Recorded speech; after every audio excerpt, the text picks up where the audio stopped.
4টি নয়, এখন পর্যন্ত ভারতে বাংলাদেশের 6টি টেলিভিশন চ্যানেলের সম্প্রচার বন্ধ করেছে ইউটিউব। বাংলাদেশের এই চ্যানেলগুলোর ইউটিউব চ্যানেল দেখা যাচ্ছে না ভারত থেকে। জাতীয় নিরাপত্তা সংক্রান্ত কারণ দেখিয়ে ভারত সরকারের অনুরোধের পর এ পদক্ষেপ নেয় ইউটিউব।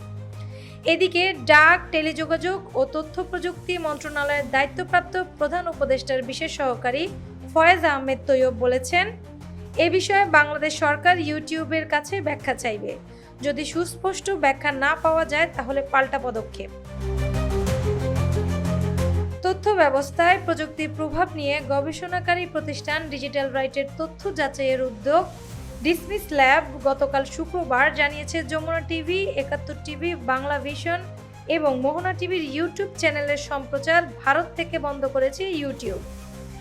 শনিবার ডিসমিস ল্যাব তাদের হালনাগাদ প্রতিবেদনে জানিয়েছে, বাংলাদেশের আরও 2টি টেলিভিশন চ্যানেল সময় টিভি ও ডিবিসি নিউজের ইউটিউব চ্যানেলের সম্প্রচারও ভারত থেকে বন্ধ করা হয়েছে।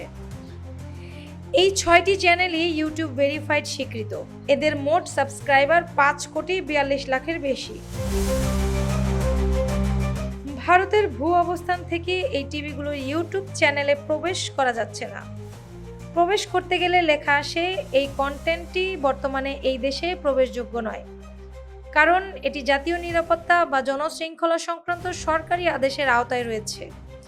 বিষয়টি নিয়ে শুক্রবার রাতে ফয়েজ আহমেদ নিজের ফেসবুক অ্যাকাউন্টে একটি পোস্ট দেন। সেখানে তিনি লিখেছেন, বাংলাদেশের অন্তত 4টি টিভি স্টেশন জিও ব্লক করে রেখেছে ইউটিউব ভারত। ব্রডকাস্ট মিডিয়ামের ভৌগোলিক লোকেশন হিসেবে বাংলাদেশকে ব্লক করায় ভারতের বসবাসরত বাংলাদেশি নাগরিকদের যারা এসব চ্যানেল নিয়মিত দেখেন তাদের অধিকার ক্ষুণ্ণ হচ্ছে।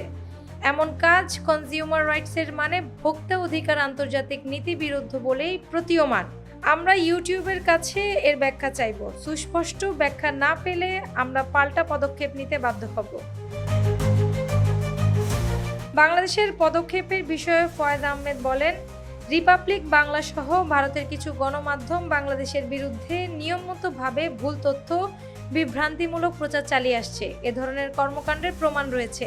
তাই প্রয়োজনে এসব চ্যানেলের বিরুদ্ধেও বাংলাদেশ অনুরূপ ব্যবস্থা নেবে।